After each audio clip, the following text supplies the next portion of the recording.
ओम शांति। 10 मार्च की बाबा की मुरली। मीठे लाडले बच्चे, तुम्हारी है रूहानी याद की यात्रा। तुम्हें शरीर को कोई तकलीफ नहीं देनी है। चलते फिरते, उठते बैठते बुद्धि से बाप को याद करो। प्रश्न: सदा खुशी किन बच्चों को रहती है? स्थायी खुशी न रहने का कारण क्या है? उत्तर: जो पुरानी दुनिया, पुराने शरीर से ममत्व तोड़ बाप और वर्षे को याद करते हैं, उन्हें ही स्थायी खुशी रहती है। जिनकी याद की यात्रा में माया के तूफान आते, अवस्था ठंडी हो जाती, उनकी खुशी स्थायी नहीं रहती। दूसरा, जब तक भविष्य राजाई इन आँखों से नहीं देखते हैं, तब तक खुशी कायम नहीं रह सकती। किन बच्चों को सदा खुशी रहती है? जो पुरानी दुनिया, पुराने शरीर से ममत्व तोड़ बाप और वर्षे को याद करते हैं, उन्हें स्थायी खुशी रहती है। स्थायी खुशी न रहने का कारण क्या है? जिनकी याद की यात्रा में माया के तूफान आते, अवस्था ठंडी हो जाती, उनकी खुशी स्थायी नहीं रहती। दूसरा, जब तक भविष्य राजाई इन आँखों से नहीं देखते हैं, तब तक खुशी कायम नहीं रह सकती। गीत: हमें उन राहों पर चलना है जहाँ गिरना और संभलना है। ओम शांति। यह बाप कहते हैं बच्चों प्रति, यह तो समझने की बात है। इतने बच्चे सिवाय प्रजापिता ब्रह्मा के और किसके होते नहीं। श्री कृष्ण को कभी प्रजापिता नहीं कहा जाता। नाम गाया हुआ है ना, प्रजापिता ब्रह्मा। जो होकर गए हैं वह इस समय प्रेजेंट हैं। तो प्रजापिता ब्रह्मा की संतान ब्रह्मा कुमार कुमारियां ढेर हैं। यह है प्रजापिता ब्रह्मा की औलाद। तो जरूर प्रजापिता ब्रह्मा का भी कोई बाप होगा न। बच्चे जानते हैं हमारा दादा परमपिता परमात्मा शिव है। वह अब नई दुनिया रच रहे हैं, अर्थात पुरानी दुनिया को नई बना रहे हैं। इस पुरानी दुनिया में यह तन भी पुराने हैं। नई दुनिया में सतो प्रधान नए तन होते हैं। वह कैसे होते हैं? देखो इन लक्ष्मी नारायण को। यह है नई दुनिया के लिए नए तन। इन्हों की महिमा भारतवासी जानते हैं। यह स्वर्ग, नई दुनिया, नए विश्व के मालिक हैं। नई दुनिया जो थी वह पुरानी है। 84 जन्म लेने पड़ते हैं न, इनका भी पूरा हिसाब है। कौन पूरे 84 जन्म लेते हैं? सब तो नहीं लेते। 84 जन्म सिर्फ वही लेते हैं जिनका आदि से अंत तक पार्ट है, जो पहले इस सृष्टि पर थे।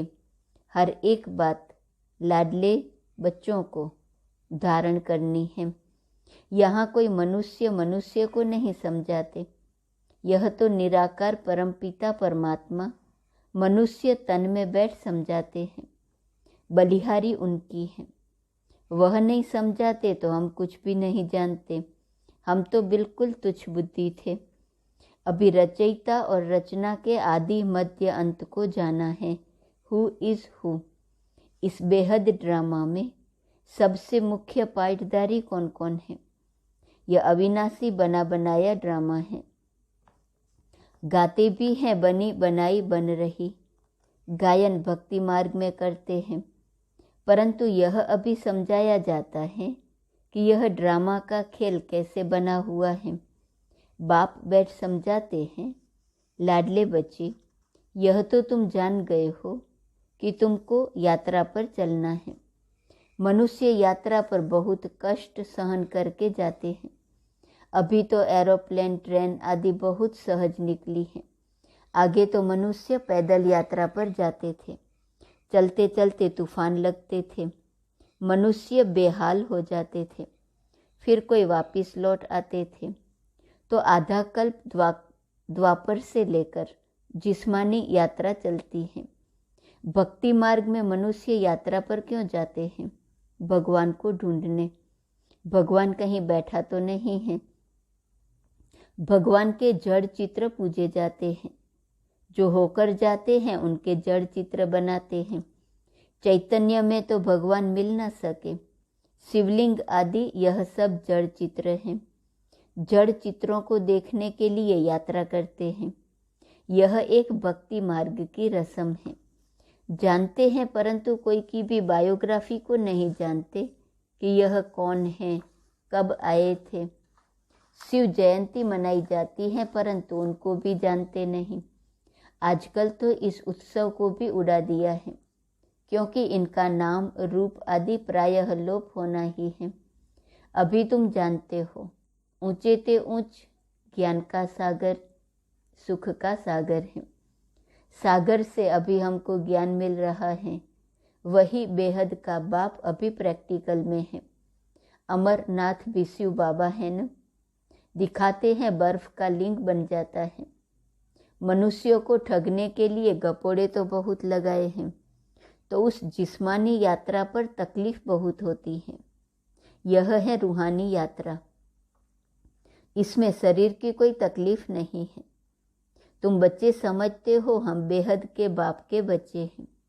भक्ति मार्ग में जन्म जन्मांतर याद करते आए हैं। अब स्मृति आई है। बाप कहते हैं तुम 63 जन्म ढूंढते ढूंढते उतरते गए। पहले एकदम कड़ी नवधा भक्ति करते हैं, फिर भी दुनिया को तमो प्रधान तो जरूर होना है। झाड़ वृद्धि को पाता है जरूर। एक भी मनुष्य वापिस मेरे पास आ नहीं सकते। नाटक में सबको अपना पार्ट बजाना है। सतो रजो तमो में आना है।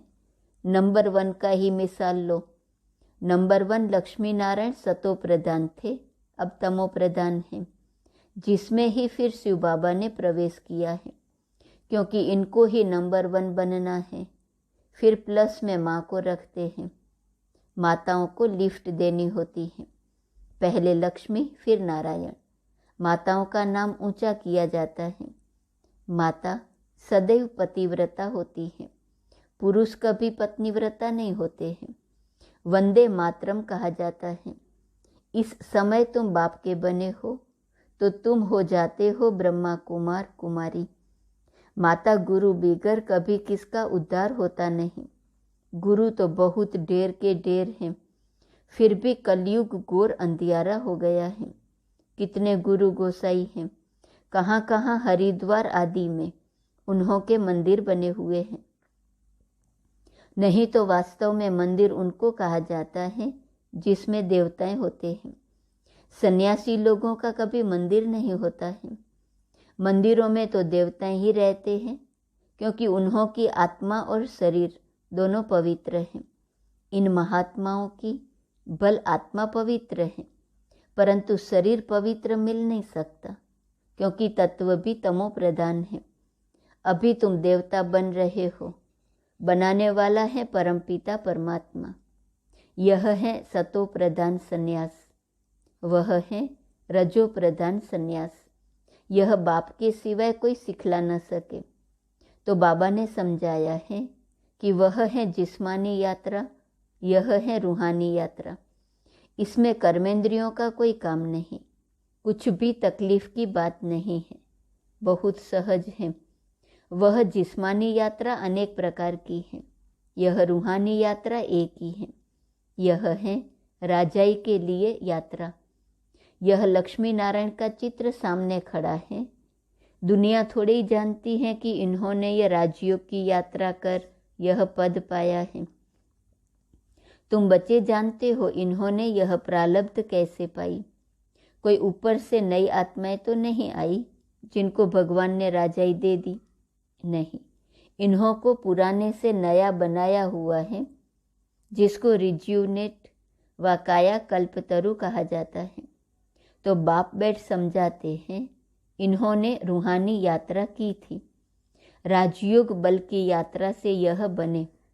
बाप राजयोग और ज्ञान सिखाने आते हैं, तो अब तुम्हारी यात्रा चल रही है। तुम बैठे हुए अथवा चलते फिरते उठते बैठते यात्रा पर हो। तुम सिर्फ बुद्धि से बाप को याद करते हो। याद से ही दौड़ी पहनते हो और तुम्हारे विकर्म विनाश होते हैं। जितना जल्दी विकर्म विनाश होंगे उतना जल्दी बाप के गले का हार बनेंगे।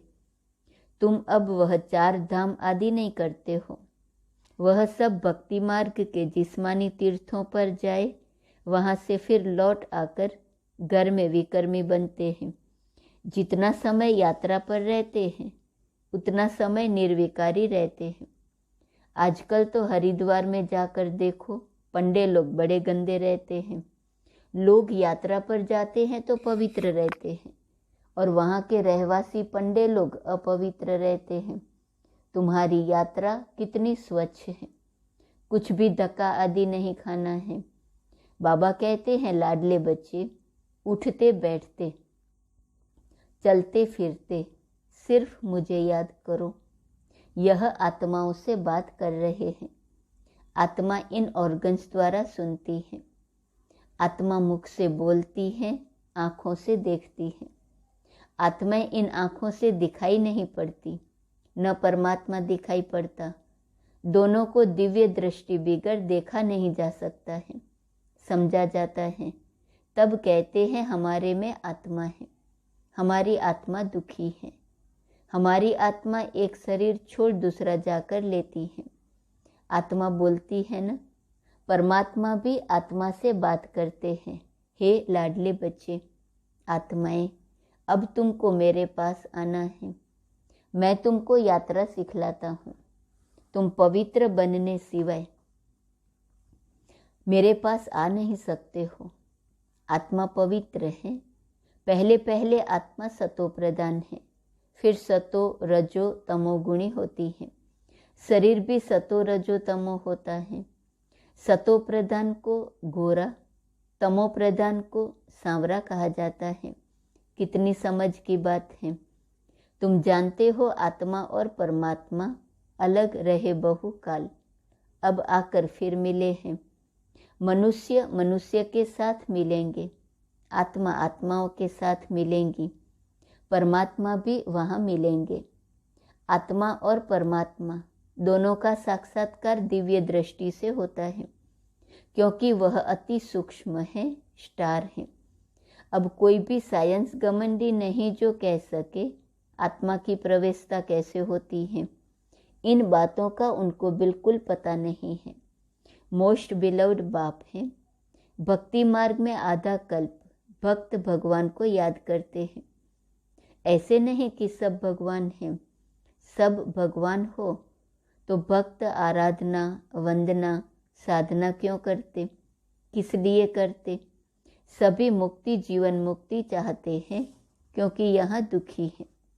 चाहते हैं शांति हो, परंतु विचारों को ये पता नहीं है कि शांति धाम किसको कहा जाता है, मुक्ति कहाँ होती है, यह भी नहीं जानते।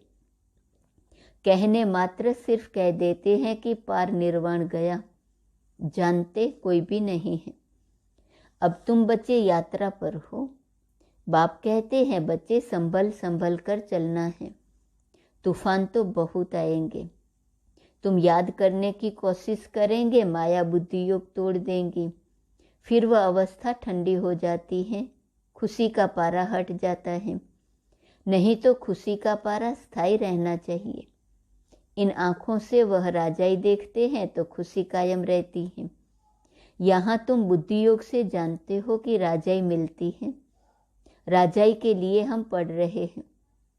इन आँखों से नहीं देखते हो, इसलिए माया घड़ी घड़ी भुला देती है। बाबा कहते हैं गृहस्थ व्यवहार में रहते हुए कमल फूल समान रहो। पुरानी दुनिया, पुराने शरीर, सबसे ममत्व तोड़ते जाओ। एक बाप को याद करो। पहले तुमको बाप के पास जाना है, फिर नई दुनिया में आना है। बाप और वर्षे को याद करो। फिर जब हम यहाँ आएंगे तो वह होंगी प्रारब्ध, उसको याद नहीं करेंगे। अभी हम पुरुषार्थ करते हैं भविष्य प्रारब्ध पाने के लिए। यहाँ मनुष्य पुरुषार्थ करते हैं यहाँ की आजीविका के लिए। हम भविष्य की आजीविका के लिए पुरुषार्थ करते हैं। गृहस्थ व्यवहार में रहते, फिर यह कोर्स भी उठाना है, नॉलेज को धारण करना है। फिर तुमको पुरुषार्थ नहीं करना होगा। वहाँ तुम पुरुषार्थ नहीं करते, प्रारब्ध भोगते हो। तुम जानते हो हम भविष्य बनाते हैं, वहाँ प्रारब्ध भोगेंगे। वहाँ याद नहीं रहती कि हम प्रारब्ध भोगते हैं। फिर तो पुरुषार्थ भी याद पड़े। पुरुषार्थ और प्रारब्ध दोनों ही भूल जाते हैं। प्रारब्ध भोगते रहते हैं, पास्ट का पता नहीं रहता। अभी तुम पास्ट, प्रेजेंट, फ्यूचर को जानते हो, और कोई मनुष्य नहीं जो पास्ट, प्रेजेंट, फ्यूचर को जानता हो। इसको कहा जाता है त्रिकालदर्शी। बाबा ने रूहानी यात्रा और जिस्मानी यात्रा का कॉन्ट्रास्ट भी अच्छी रीति समझाया है। जिस्मानी यात्रा जन्म जन्मांतर करते आए, यह रूहानी यात्रा है एक जन्म की। स्वर्ग में जाएंगे, फिर लौटकर इस मृत्यु लोक में आना नहीं है। अच्छा, मीठे मीठे सिकी लदे स्वदर्शन चक्रधारी बच्चों प्रति माता पिता बाप दादा का याद, प्यार और गुड मॉर्निंग। रूहानी बाप की रूहानी बच्चों को नमस्ते। रूहानी बच्चों की रूहानी बाप को नमस्ते, नमस्ते, नमस्ते। धारणा के लिए मुख्य सार है। पहली पॉइंट, सतो प्रधान संन्यास से आत्मा और शरीर दोनों को पवित्र बनाना है। पुरानी दुनिया और पुराने शरीर से ममत्व तोड़ देना है। दूसरी पॉइंट, त्रिकालदर्शी बन पास्ट, प्रेजेंट, फ्यूचर को बुद्धि में रख पुरुषार्थ करना है। नॉलेज को धारण कर स्थायी खुशी में रहना है। वरदान, पुराने हिसाब किताब को समाप्त कर संपूर्णता का समारोह समान मनाने वाले बंधन मुक्त भव। इस पराये देश में जब सभी बंधन युक्त आत्मा बन जाते हैं, तब बाप आकर स्वरूप और स्वदेश की स्मृति दिलाकर बंधन मुक्त बनाए स्वदेश में ले जाते हैं और स्वराज्य अधिकारी बनाते हैं। तो अपने स्वदेश में चलने के लिए सब हिसाब किताब के समाप्ति का समाप्ति समारोह मनाओ। जब अभी यह समारोह मनाएंगे, तब अंत में संपूर्णता समारोह मना सकेंगे। बहुत काल के बंधन मुक्त ही बहुत काल के जीवन मुक्त पद को प्राप्त करते हैं। स्लोगन, अपने उमंग उत्साह के सहयोग और मीठे बोल से कमजोर को शक्तिशाली बना देना ही शुभ चिंतक बनना है। आज का स्वमान है, मैं बजट से बचत करने वाली हूँ। मैं बजट से बचत करने वाली हूँ। अव्यक्त इशारे की पॉइंट 10 मार्च। बचत करने का सहज और श्रेष्ठ तरीका अपनी बुद्धि का, वाणी का और कर्म का हर समय का प्रोग्राम फिक्स करो। जैसे बजट बनाते हैं तो उसमें फिक्स करते हैं कि इतना खर्चा इस पर करेंगे, उस अनुसार ही फिर खर्चे को चलाते हैं, तब बजट प्रमाण कार्य सफल हो सकता है। तो बजट बनाना अर्थात अमृत वेले उठकर रोज अपनी बुद्धि द्वारा, वाणी द्वारा और कर्म द्वारा क्या क्या करना है, उन सभी को फिक्स करो। रोज की डायरी बनाओ और उसी प्रमाण कार्य करो। ओम शांति।